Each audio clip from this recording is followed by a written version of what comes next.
Pokémon has always evolved slowly. New regions, new creatures, slightly bigger worlds, but the core experience stayed rooted in the same formula for decades. That's why Pokémon Legends ZA feels different, because for once, the world around you doesn't just feel like a backdrop, it feels like the point. Instead of sending you across routes and tiny towns, ZA drops you into Lumiose City, reimagined as a full adventure space. Streets, districts, verticality, and that constant sense of life moving around you. And a big part of Wildlands is the version I played, Pokémon Legends ZA Nintendo Switch 2 Edition.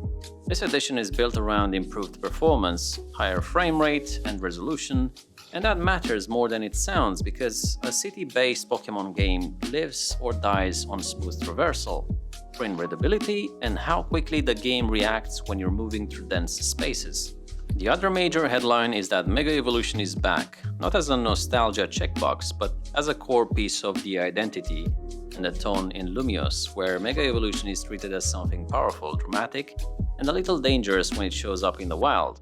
So here's what I want to answer in this review from the Switch 2 Edition perspective. Does ZA actually feel like the next step for Pokémon? Or is it the same old loop wearing a new city skin? Let's break it down. The best thing Pokémon Legends ZA does is to force the series to commit to a setting it never fully committed before. Because a city isn't like a route, a city has rhythm, it has density, it has verticality. And if you're going to build a Pokémon game around the city, you can't rely on the old formula where towns are just pit stops between the real areas.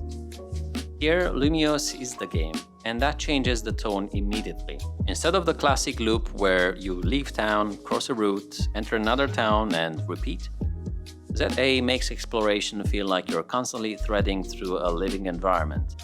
You're not exploring empty space, you're moving through districts, corners, backstreets, plazas, and even rooftops, and the setting becomes the identity of the experience. What stands out the most is the feeling of a reimagined Lumiose being designed as a proper adventure space, not as a decorative hub. You get that sense of layered traversal, moving through the city at a street level, then shifting upward as you climb and navigate higher routes.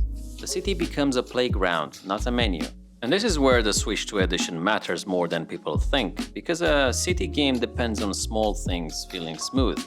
How quickly the game loads as you move through these dense areas, how clean the image looks when there are a lot of lights, signs, and detail, and how responsive movement feels when you're constantly turning corners and adjusting direction. If the performance isn't stable, a city starts to feel cramped and messy, but when it's smooth, the city starts to feel alive and effortless to navigate. And ZA Lumiose is the first time in a long time where Pokémon World feels like it has momentum, like something is happening even when you're just walking. It's also a smarter choice for Pokémon specifically because Pokémon has always talked about coexistence between people and Pokémon. But most games only show that in the background. A city setting forces that theme forward. It makes the relationship between human space and Pokémon space the entire point of the world design. And even if you're playing this purely as gameplay experience, it makes exploring feel fresh because you're not just following nature paths and grass patches again. You're navigating an urban environment that feels different from anything the main series typically offers. Now, none of this matters if the game doesn't feel good to play moment to moment, so next, I want to talk about the gameplay flow, what the core loop feels like, and what changes have been made, and why ZA feels more modern, and how it moves from exploration into battles and progression. What makes Legends ZA feel more modern isn't just the setting, it's the flow. Older Pokémon games often feel like a sequence of stops. You travel, you trigger an encounter, you go into a separate battle space, you finish, you go back traveling, and the whole thing has that familiar step-by-step rhythm. ZA feels more continuous. The game is built around the idea that you're moving through Lumiose, engaging with what's happening around you, and staying in that moment instead of constantly feeling like you're being pulled into a different mode. And that matters in a city-based Pokémon game because the city is dense. You're always turning, always navigating, always scanning. If the gameplay loop is stop, stop, start, it makes the city feel like a maze of interruptions rather than a place you want to live in. Here it feels natural. You're exploring, you're interacting, you're progressing, and the game keeps momentum. Now, I'm going to keep this part spoiler-free and grounded in what actually matters for a review, and that is how it feels to play. The battles still feel like Pokémon, meaning you're still making decisions, managing your team, thinking about matchups, and building a party that actually makes sense of how you like to play. But it doesn't feel like you're playing a decade-old structure anymore. And the headline mechanic that really sells that is Mega Evolution returning. Mega Evolution has always had a certain weight to it. It's dramatic, it changes the look and feel of a fight instantly, and it creates those moment battles where you lean forward because the stakes feel higher. In ZA, Mega Evolution isn't just nostalgia, it feels like a central part of the identity and tone, and it gives the battles an extra layer of tension because you always know a fight can escalate into something more intense. Even if you're not min-max in, it's one of those mechanics that instantly makes Pokémon battles feel more eventful and more cinematic. Progression also benefits from the city structure, because instead of the classic route-to-route journey, you're building your experience inside one core place that keeps unfolding. That gives the game a different kind of pacing, less like a road trip, more like a gradually expanding world where you keep unlocking understanding of the same environment. And again, switch to edition matters here because in a game like this, smoothness is quality of life. If traversal is clean, if responsiveness is solid, and if the image stays sharp while you're moving through detailed city spaces, you stay immersed. You don't get pulled out of the experience by friction. So the core takeaway from the gameplay is this. ZA isn't perfect, and it isn't trying to become a totally different genre, but the loop feels more modern. Mega Evolution adds weight, and the city structure makes progression feel fresh in a way Pokémon hasn't managed in a long time. Next, I want to talk about tone and story direction, spoiler-free of course, because ZA's biggest surprise isn't just gameplay, it's that the game feels more grounded and deliberate in the way it presents Lumiose and the world around it. What surprised me about Pokémon Legends ZA is that it doesn't feel like it's trying to be loud. A lot of Pokémon stories are built around an obvious arc. Badges, villains, a big legendary moment, and then the endgame opens up. It's a familiar structure and it works, but it also tends to make the story feels like something you're pushing through rather than something you're absorbing. ZA feels more grounded, not dark in a forced way, grounded in the sense that it takes the idea of a city setting seriously, and it treats Lumiose like a place where people and Pokémon have actually figured out to coexist in close proximity. And the city is the perfect setting for that theme, because you can't ignore the question, what does it actually mean to live alongside powerful creatures in a place built for humans? The game leans into that. It makes the world feel like it's in a state of adjustment, like the city is trying to find balance between modern life structure and the unpredictable nature of Pokémon. That theme shows up not through huge speeches, but through the vibe of the place and the smaller moments, as in how people react, how the city feels at different times, and how Pokémon presence shapes the environment. And this is where the presentation helps, especially on Switch 2 Edition. When a game looks sharper and runs smoother, you notice the atmosphere more. You notice lighting, you notice little environmental storytelling details, you notice the way the city moods changes as you move through it.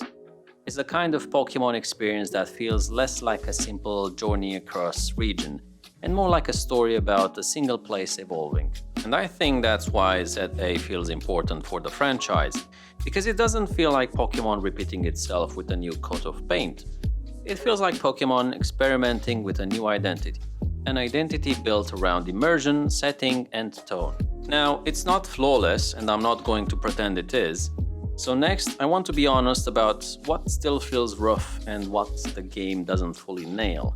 Because those rough edges matter if you're deciding whether ZA is worth your time and money in 2026.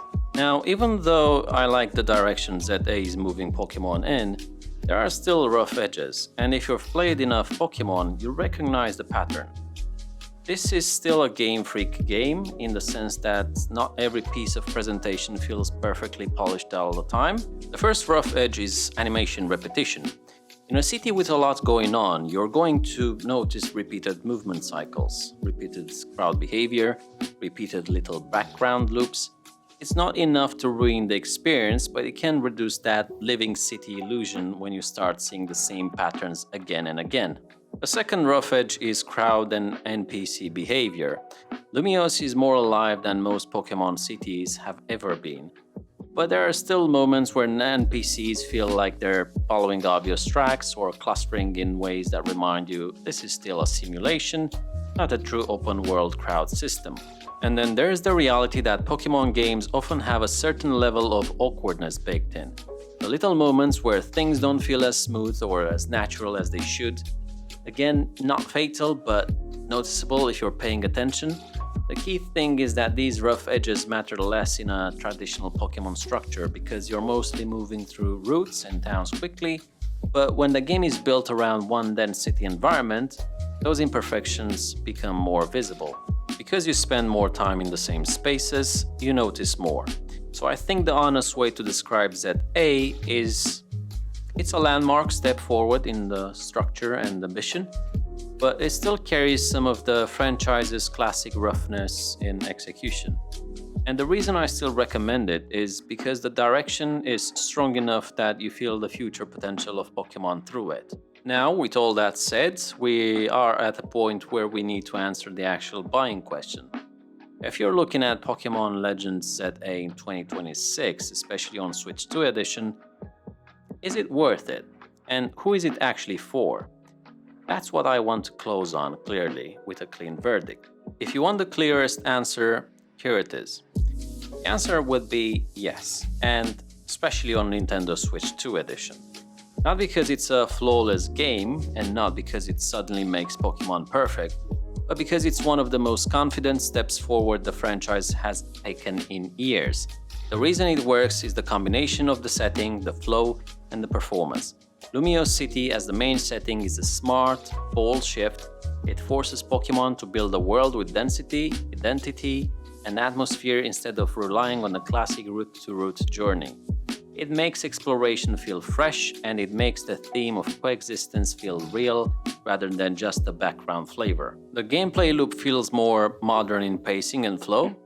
It's still Pokémon, but it doesn't feel like a decade-old structure anymore. And with Mega Evolution returning, battles regain the dramatic moment feeling that makes big encounters feel special again. And the Switch 2 edition performance matters. In a dense city game, smooth traversal and clean readability aren't luxuries. They're the difference between a world that feels immersive and a world that feels messy. If you're choosing a version, Switch 2 edition is the one that best represents what the game is trying to be. Now, who is this for?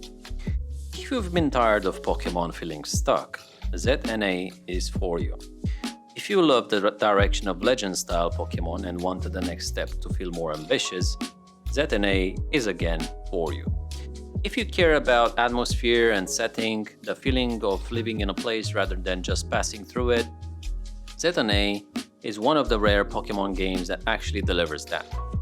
But if you expect flawless polish, perfect animations, and a fully believable crowd simulation, you'll still notice rough edges. Some repetition is here, some awkwardness is here, and that's the honest trade-off. Still, the bigger picture is what matters. ZA finally feels like Pokémon is stepping into a new era. Not by abandoning its roots, but by building a world that feels more modern, more immersive, and more alive than what we've had in a long time. If this is the direction Pokémon follows going forward, it's a future worth being excited about. If you've played Pokémon Legends ZA, let me know where you landed. Did Lumiose City feel like the next step for Pokémon to you, or do you still prefer the classic region journey? If you've played both versions, how does Switch 2 edition feel compared to the original Switch version? If you want more honest post-launch reviews like this, the kind that focus on what a game feels like after the hype, please subscribe and hit that like button. Thank you for watching, and I'll see you in the next one.